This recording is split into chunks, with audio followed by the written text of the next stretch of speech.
Thank you so much, Nicholas, for inviting me to speak to you all today. And it's lovely to hear Emmanuel, and congratulations, Emmanuel, on being the chairman of the International Chamber of Shipping. And it was an absolute pleasure and an education to listen to Ugo as well. I hope you're all enjoying International Shipping Week. I don't even know what event I'm at, but I wonder if anyone's done more than me. Who's done more than 13 so far? There has to be no one, maybe then I will be exhausted by the end of the week. But one of my best events was the event that we had at Downing Street, which is when we bring together a number of the great stakeholders and representatives. And this year we focused on AI. And it was interesting listening to Emmanuel and Ugo, because whether we're dealing with finance, resilience, or even trying to deal with the autonomous sector, because we've got issues around labour shortages and skills as well. So it's great to start on AI. And the event I did before this was Worcester and based on women. And don't we need more fabulous women in the maritime sector? So I will do everything I can to support that as well.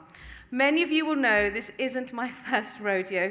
I've been coming to Shipping Week for a couple of times now, and most definitely since 2018, when I was first appointed as the Minister for Department for Transport. And I'm so delighted to be back now, which I think is the 10th anniversary of International Shipping Week. And Shipping Week is not just a great opportunity for the maritime industry to get together, and we do get together very well, don't we? It also acts as a kind of shop window, showcasing the best of UK maritime to the world.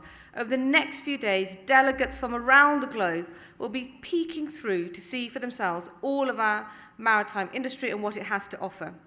The fact that International Shipping Week is such a successful event and always well attended by friends and colleagues from around the globe is testament to the UK's reputation within the international maritime industry. But why do I care so much about maritime on a personal level?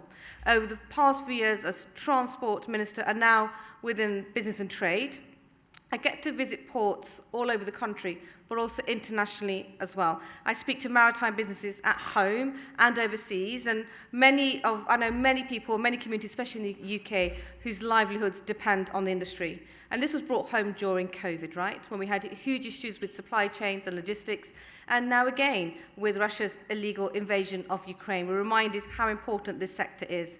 So I have seen firsthand how critical not only is the sector, but how important it is to our country and our long-term economic security.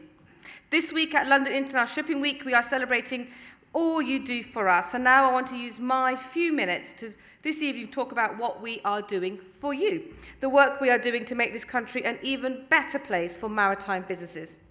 Quite simply, the government is the maritime industry's biggest fan. You don't have to look far to find the evidence, whether that's the Maritime 2050 vision I championed at DFT in 2019, to the £4 billion plan we've put in place to revitalise our shipbuilding sector through the National Shipbuilding Strategy Refresh. A few weeks ago, I launched a major part of that plan, the Shipbuilding Credit Guarantee Scheme. You'll be glad to know that I did that in true maritime minister style on a Thames clipper here in London.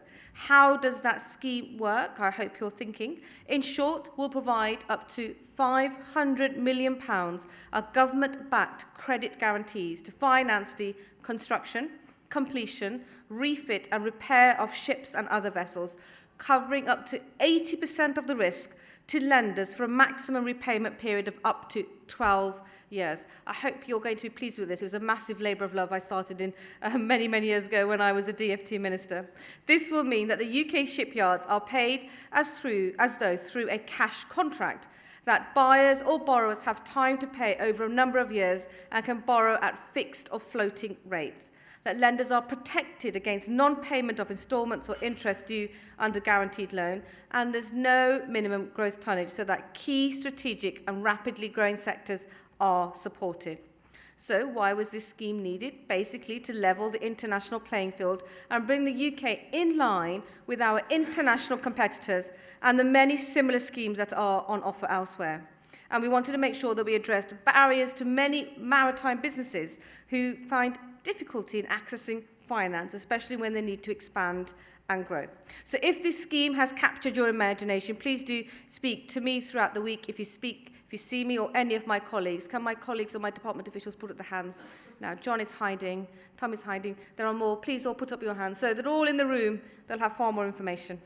On the topic of finance, I must also mention UK Export Finance, the UK's award-winning export credit agency, which over the last 5 years has supported around £37 billion of UK exports through insurance, guarantees and loans. Through UKEF, overseas buyers can access UK government-backed finance in over 60 pre-approved local currencies when they buy from the UK. As such, I would encourage all of you here to investigate where my department can support you to meet your ambitions. Maritime is a truly global sector without which much of our modern life would look drastically different. We are keen to work with all those other international partners and credit agencies who share our vision for a prosperous, secure global maritime sector underpinned by sustainable growth. In short, we want to be your partner of choice for taking on the challenges of the future. And here again, we're putting our money where our mouth is. Last year, for example, we committed £206 million for the UK Shipping Office for reducing emissions, the biggest ever government investment in our commercial maritime sector. More broadly, we're maintaining the UK's competitive edge and making this country more attractive to the world's top shipbuilding companies by reforming our tonnage tax regime. And for the first time in nearly 2 decades, we've made it possible for companies who had previously left the scheme to rejoin, allowing them to base themselves in one of the world's most dynamic maritime hubs. Last but by not least, I'd like to remind our overseas delegates of another reason why our maritime sector is so special. It's our maritime clusters, hubs of specialist knowledge that have grown up around our most significant ports and shipyards, whether it's finance and insurance in the City of London or marine science and autonomy in the southwest. These hubs are a key advantage of the UK's offer, providing an unparalleled level of expertise, innovation, ambition, and an ease of doing business that is unmatched across the globe. I know there'll be representatives here from clusters, and I'm hoping you'll have time to bump into them too. Do what you can to learn what they have on offer. On that note, I'd like to say a big thank you for your time again. I wish you all a fantastic London International Shipping Week. I look forward to continuing to work with so many of you. It's great to see you a few years on. It's really important that you see what we have on offer in the United Kingdom and understand that across Whitehall we are committed to protecting and promoting the UK maritime sector. Thank you for your attention.